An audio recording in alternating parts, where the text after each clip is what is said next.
The Equitable Life Assurance Society presents This Is Your FBI.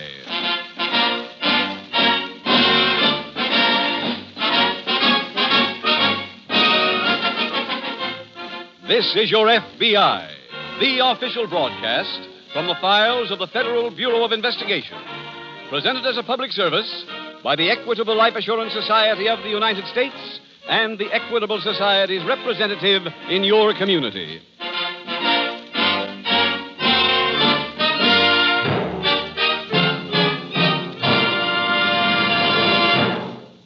The Equitable Life Assurance Society is a great mutual institution organized to serve America.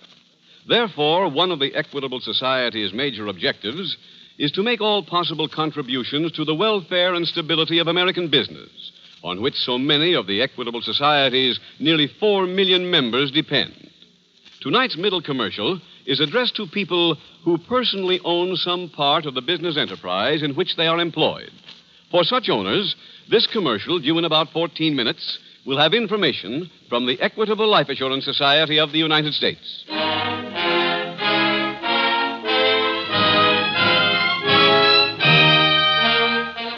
Tonight's FBI file, The Two Wise Men.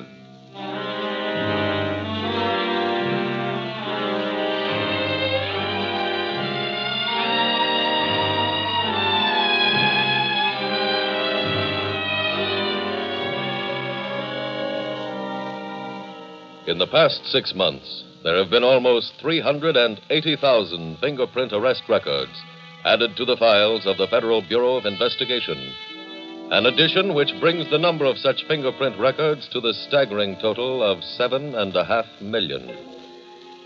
That figure, 7.5 million, can be said quickly, can be rolled off the tongue and forgotten just as quickly. But your FBI asks you to stop for a moment and to realize what that figure represents. These cards represent 7.5 million people who have been arrested in the United States. Since we have slightly more than 140 million people in the country, it means that 1 out of every 18 among us has an arrest record. Your FBI implores you to do everything that you can to help fight the crime wave, lest the next survey show that the figure has risen beyond its present high record, and we find ourselves literally engulfed in every type of crime, from larceny to murder.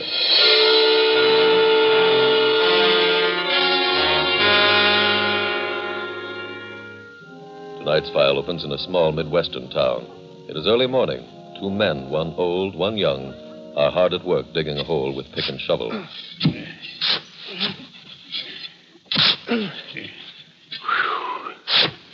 What's the matter, Billy boy? Hey, this is kind of rugged. For a young fella like you? Why, your Uncle Andy and me do this kind of work all the time. Yeah, I know. Come on, boy, get to digging. I wish Uncle Andy was here now. What? I said I wish Uncle Andy was here now instead of me. For once we agree, son. So do I. You know, he'd be here, too, if his back wasn't all twisted up with rheumatism. Hey, tell me something, will you? What's that? Why do you old guys always do everything the hard way? What do you mean? Well, why can't you use one of them drills on this hole? You could do the whole job 10 times quicker. Billy, you think me and your uncle are pretty old-fashioned, don't you? Yeah. I thought so. Well, let me tell you something, son. There's a lot you could learn from our old-fashioned ways. Huh. Like what, for instance? Like what we're doing right now. Oh? There's plenty of quick ways to do this same job, I'll grant you that. But once we're inside this bank, we can blow the vault and take the money without anybody ever knowing we're doing it.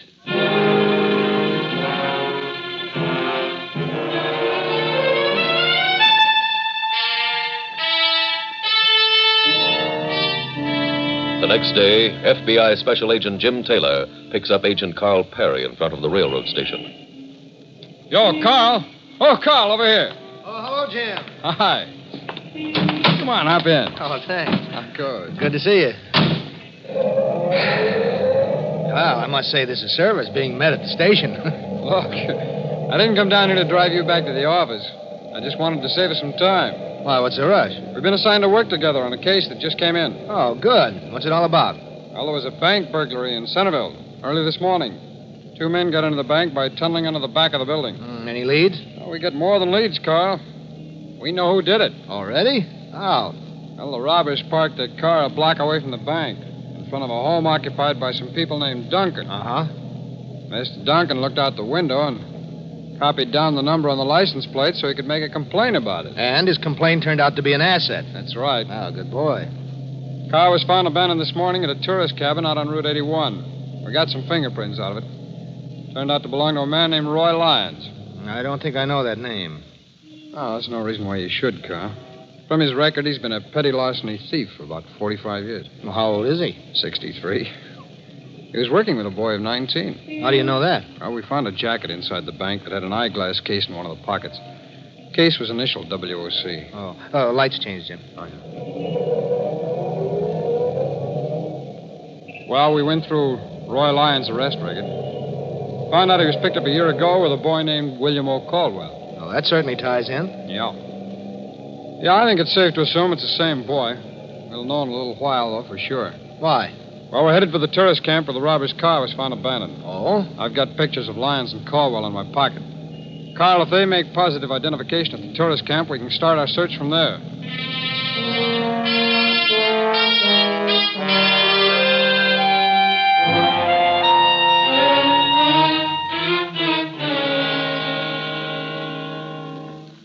Andy, Yes, Roy? care for a little more cocoa? Oh, not right now, thanks. Oh, my back. Rheumatism's really acting up, huh? Yes, I wish my nephew'd get back with that mustard plaster. You all done counting the money? Uh-huh. How much? $1,237.50. Not a bad night's work. Too bad you couldn't have been with us. Well, I wasn't exactly idle. What do you mean, Andy? I wrote some letters. What kind of letters? Do you remember that sucker list I had in the trunk? Which one? Men over 60. Oh, sure. That's the one we never knew how to use. I figured a way to put it to work. Well, good boy, Andy. How'd you do it? Well, we've been accumulating a lot of coins along with the paper money.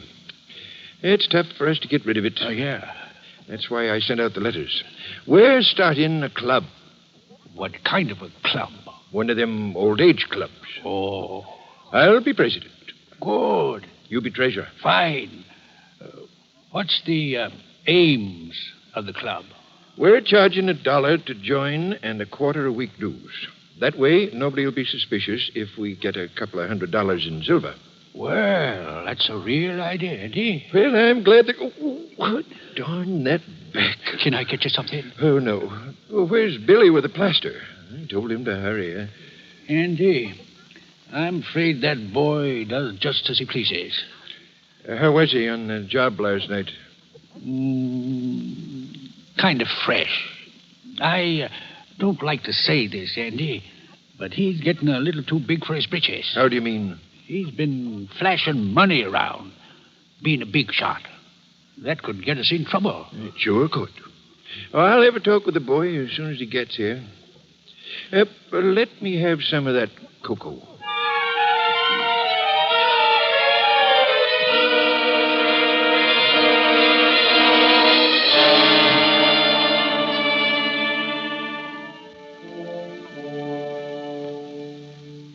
Carl, I wish something would come in on that alarm on the old man and the boy. If they remained in the immediate neighborhood, I think they'd have been spotted by now. I'm afraid they've gotten to wherever they were going, though. If these alarms don't produce results in the first 5 hours, they usually don't produce at all. Jim, if we could only get some kind of a lead that would tell us which way they headed when they left the tourist cabin. Yeah. Well, I think we're going to have to let this one go for a little while. You mean just quit on it? No, not exactly. While you were calling police headquarters, I went in to talk to the SAC. About what? About attacking this problem from an entirely new angle. What's that? Well, there was a bank burglary about 10 days ago over at Midland Falls. The same method of entering the bank was used in both cases. I didn't know that. Well, the bank at Midland Falls was not covered by the Federal Deposit Insurance Corporation. That's why we haven't been in on it up to now. Oh, I see. I think the same pair probably robbed both banks. That's a safe speculation, Jim. Well, the SAC has given us permission to work on the Midland Falls burglary because, well, solving that one would automatically solve the other case for us, too. Well, what do we do first, Jim? Well, Midland Falls is only about 65 miles from here. Let's drive up there first thing in the morning.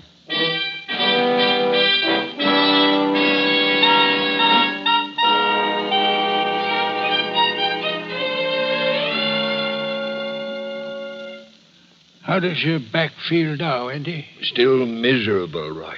Oh. I was thinking we might go back to work tomorrow night. I got a bank all picked out for us. Where?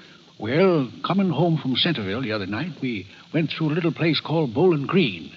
They've got the prettiest little bank there you ever saw. I remember Bowling Green. Got arrested there once. Did you stop and look the bank over? No need to.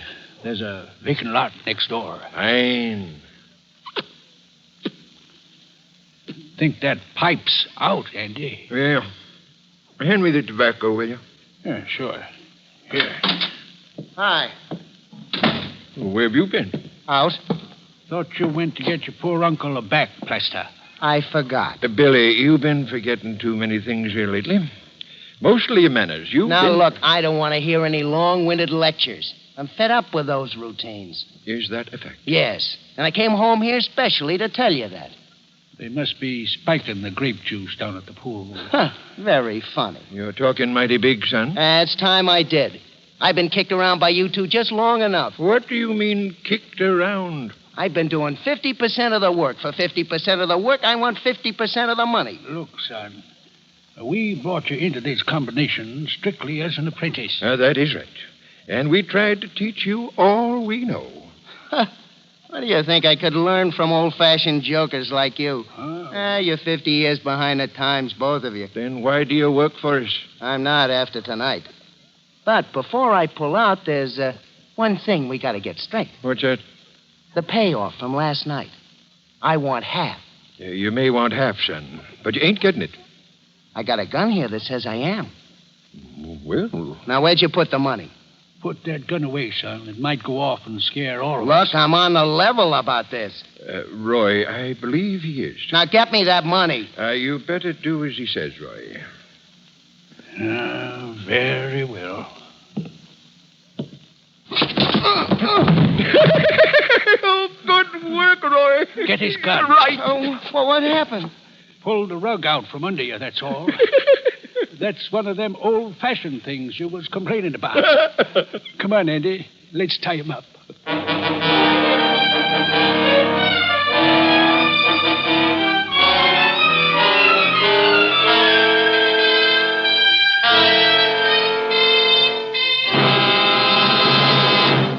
We will return to tonight's exciting case from the official files of your FBI in just a minute. Now, a brief case from the official files of the Equitable Life Assurance Society of the United States, showing how equitable business insurance helps stabilize our American economic system. Names used are fictitious, but the case is an actual one. We are in the office of Mr. Edward Bradshaw, president of a successful metal parts business in New England. Harry Summers, our executive vice president, takes complete charge of personnel, purchasing, and manufacturing. George Gibbon is our sales manager. He knows all our customers. He brings in the business. Sound like two pretty valuable men to me. Yes, they certainly are. If we lost either one, it would take months to replace him. And that's what used to keep me lying awake at night, trying to figure out what I'd do if either one of them should die. Well, you don't look like a worried man to me now, Mr. Bradshaw. I'm not. I got the answer from an Equitable Society business insurance specialist. His suggestion was $50,000 worth of insurance on the lives of each of these two key men, payable to the company. That would tide you over the period while you're looking around for a replacement. Right. And it would help pay for the replacement when we found him. I look on this life insurance on our key men as a safeguard for the security of every man and woman who works for us. No question about it, that Equitable Society business insurance specialist certainly took a load off my mind. Right, Mr. Bradshaw. And now let me extend an invitation from the Equitable Society to the businessmen in this radio audience. An Equitable Society business insurance specialist will be glad to sit down with you and your associates. He's fully qualified by experience and training to work out a plan that's sound in every detail and tailor-made for your business. Have your secretary call the nearest Equitable office and ask for the manager, or dictate a brief note to the home office of the Equitable Society in New York City. That's EQUITABLE. The Equitable Life Assurance Society of the United States.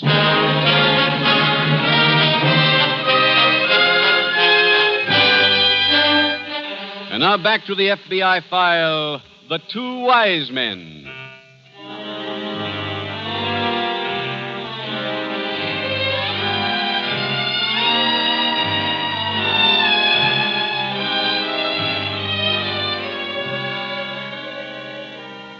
The attitude of the young man in tonight's case from the files of your FBI is too widespread to require any explanation.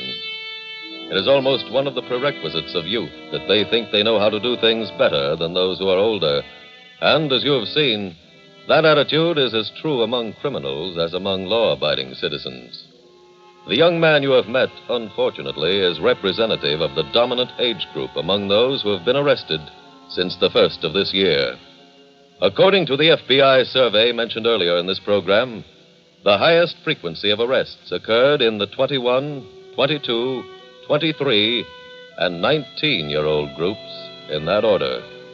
The age group 50 and over, represented tonight by the two old men, was not far behind in this newest survey. Between them, those age groups combined to produce a total of approximately one-third of all recorded arrests. Many of the youngsters, those in the 19 to 23 bracket, are yesterday's juvenile delinquents. The boys of that age group are still young enough to be saved. Indeed, they must be saved.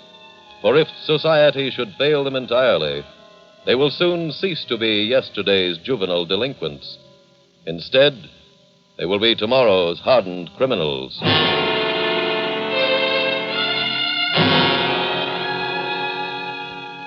Tonight's file continues late the next afternoon in a room at police headquarters in Midland Falls. I'm sorry to have kept you waiting, Carl. I just got back here, Jim. Oh, how'd you make out?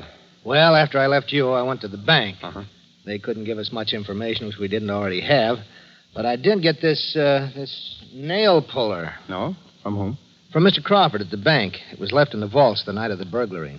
Oh. Let me take a look at that, huh? Mm-hmm. Name stamped on it. It's pretty well rubbed out, though. I put it under black light and read it. It says E.G. Bentley and Company, Lumber. Well, that's a local company. Did you call them? Oh, yes, but they haven't given away any of these nail pullers for over 10 years. Well, that takes care of the possibility of tracing it directly, then. Yeah. Well, maybe it'll fit in later on. How did you make out? Well, the local police and I interviewed every person in Midland Falls. Well, no wonder you've been gone all day. Yeah. After comparing notes, I found that the car used in the burglary here was a stolen 1946 black Buick convertible. Mm-hmm. Checking on the license number, I learned the car was stolen from a private garage at Newton Center on September 19th. 19th? Well, that was 10 days before the bank here was burglarized. That's right. Oh, any prints found in the car? Yes. Prints identified as those of Lyons and of Corwell. That figured. In examining the car after it had been abandoned, a large jack, the kind they use on tractors, was found in it. Was the car stolen from a farmer, Jim? No, that's why I think they probably stole the jack somewhere else. Carl, hand me that map over there, will you? Oh, sure. Here you are. Yeah, let's spread it out there. Hold it down there, huh? You bet. Now, here, Carl, if you were to take this territory in here, on the east and the south of Midland Falls, I'd take the west and the north. We could interview every farmer around here and see if we can find out where that jack came from. Okay. When we're finished, let's meet back here.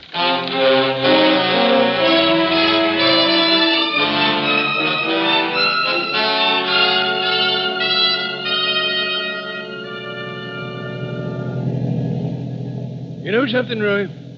What? Maybe we should have stayed home and answered our mail. We'd have made more money that way. On the old age club, you mean? Yeah. The letters are flocking in. Why did you dangle at those fellas to make it sound so good? I told them we'd ask the government for $1 a week for every year they've been alive. That means I'd get $63 a week. That's right. If I was sure of getting that, I wouldn't be driving to Bowling Green in the dead of night to rob a bank. That is a good point. Andy. What? Have you made up your mind yet about what you're going to do with young Billy? No.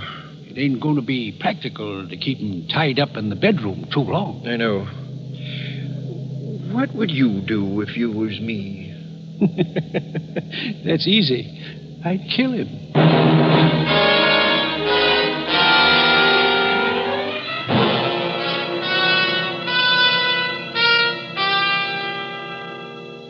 Carl, I came up lucky. I found the farm where the jack was stolen from. Oh, good. He said that an old man and a young boy in a 1946 black Buick convertible stopped at his farm on September 29th. Well, wasn't that the day of the burglary here? That's right. He said they came to his farm and wanted to borrow a jack so they could change a tire. Was he sure that it was Lyons and Caldwell? Yes, he positively identified both pictures. Oh, they also stole that nail puller from his tool chest. Well, we've certainly got enough evidence now. Yeah, but that hasn't stopped them. They committed another burglary last night on a federally insured bank. What? Yeah, they employed their same modus operandi on a bank in Bowling Green. Well, they didn't waste much time. Yeah, I know. That's one of the reasons we'd better catch them in a hurry. Carl, let's see where we stand, huh? Take a look at the map. Okay. Now, over here, approximately 55 miles from Midland Falls, is Newton Center. That's right. The car that was used to burglarize the bank in Midland Falls on September 29th was stolen from Newton Center 10 days earlier on September 19th. Uh-huh. Now, this farm where the jack and the nail puller was stolen is here. That's about 6 miles due west of Midland Falls. Uh-huh. Now, that means two things, Carl. First, Lyons and Caldwell came into Midland Falls from the west. They were at this farm on the day of the big burglary. How? Correct? Yeah. Okay. Now, from Newton Center to this farm is approximately 49 miles. That's right. Now, if they were fleeing from Newton Center after stealing the car, they certainly would have covered more distance than 49 miles in 10 days. I'll buy that. Well, then, Carl, I think we can assume that during the period between the stealing of the car and the burglarizing of the Midland Falls Bank, they live somewhere in between. Oh, Jim, it'll be a big job checking every house in that 50-mile stretch. Yeah, I know that, Carl, but if they stopped at the farm to fix a flat, they might very well have had some other trouble with that tire. Maybe. I think what we ought to do now is start checking every gas station between that farm and Newton Center.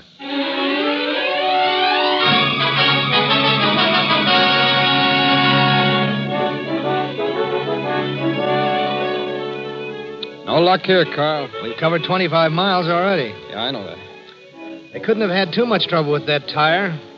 Any chance they used another road, Jim? There is no other road between Newton Center and Midland Falls. So let's go, Carl. We got to keep trying. No luck here either. Only 9 more miles to Newton Center, Jim. Yeah, maybe we're betting on a dead horse. Doesn't even look like they stopped at any of these places for gas, let alone tire repair. Well, Jim, there can't be too many more gas stations. We only need one, Carl. Let's go. Carl, we hit the jackpot. You mean they were in here? Yes, on September 26th. Well, that's a week after the car was stolen. That's right. The attendant said they lived somewhere in this immediate neighborhood. I think there's a way to find their exact address. Come on. Let's drive into the nearest town before the stores close.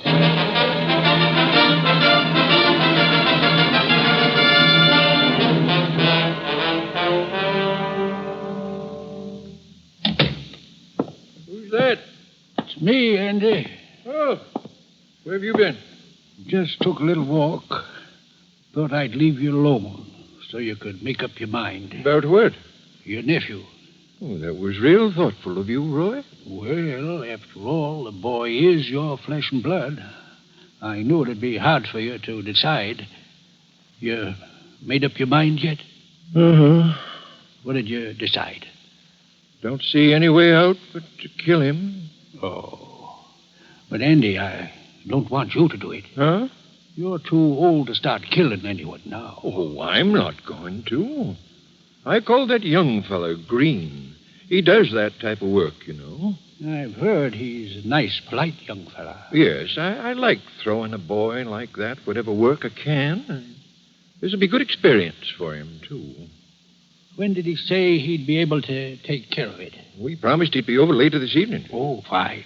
Did you mail those letters while you were out? Uh-huh. And I picked up this batch from the box. My goodness. Club is certainly growing. We're getting a lot of money from this. I know, but that's not our money. It belongs to the members. It wouldn't be very honest of us to touch it. Oh, I guess that's the young man who's going to take care of my nephew. Well, I'll go let him in. Thanks, Roy. Are you Mr. Green? No, I'm Mr. Taylor. Your name is Roy Lyons. That's right. How did you know? We're special agents of the FBI. Oh. We've got warrants here for the arrest of you and William O. Caldwell, Carl. Yeah? See if Caldwell is any place in the apartment. Right, Jim. Mr. Green, bring a friend to help him, Roy? No, Andy, these men are from the FBI. Oh? Looking for Billy? I'm looking for all of you. Now come along with me.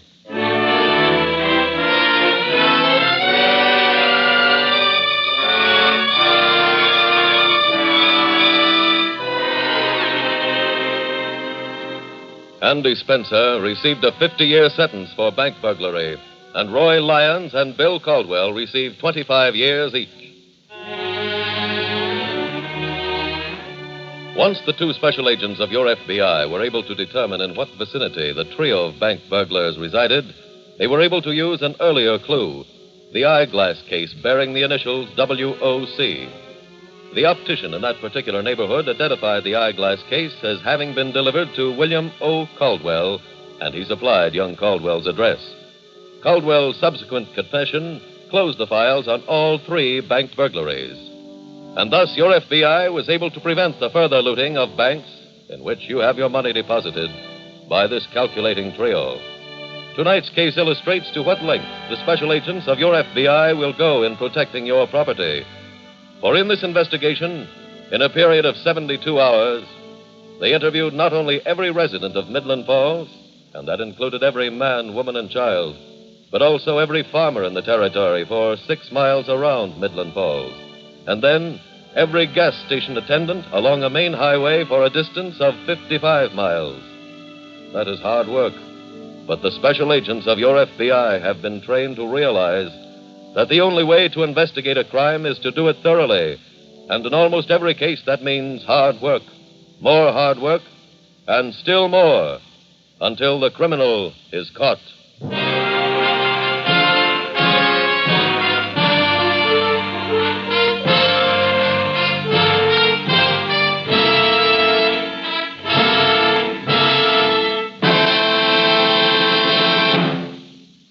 In just a moment, we will tell you about next week's exciting case from the files of your FBI.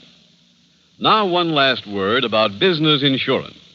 The reason why the Equitable Society emphasizes this type of insurance is very simple. The brains and experience responsible for the success of a business enterprise have a cash value and should therefore be protected by insurance like any other valuable asset.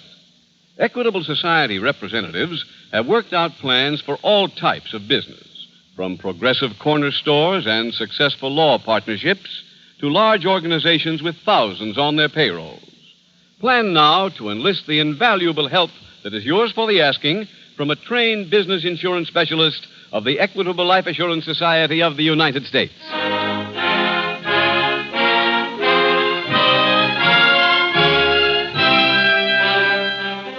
Next week, we will dramatize another case from the files of the Federal Bureau of Investigation.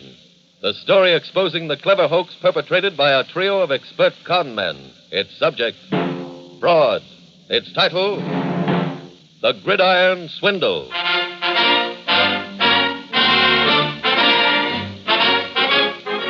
The incidents used in tonight's Equitable Life Assurance Society's broadcast are adapted from the files of the Federal Bureau of Investigation. However, all names used are fictitious, and any similarity thereof to the names of persons living or dead is accidental. Tonight, the music was composed and conducted by Frederick Steiner. The author was Jerry D. Lewis. Your narrator was William Woodson, and Special Agent Taylor was played by Stacy Harris. This Is Your FBI is a Jerry Devine production. This is Larry Keating speaking for the Equitable Life Assurance Society of the United States and the Equitable Society's representative in your community, and inviting you to tune in again next week at this same time when the Equitable Life Assurance Society will bring you another thrilling story from the files of the Federal Bureau of Investigation, The Gridiron Swindle, on This Is Your FBI. This is ABC, the American Broadcasting Company.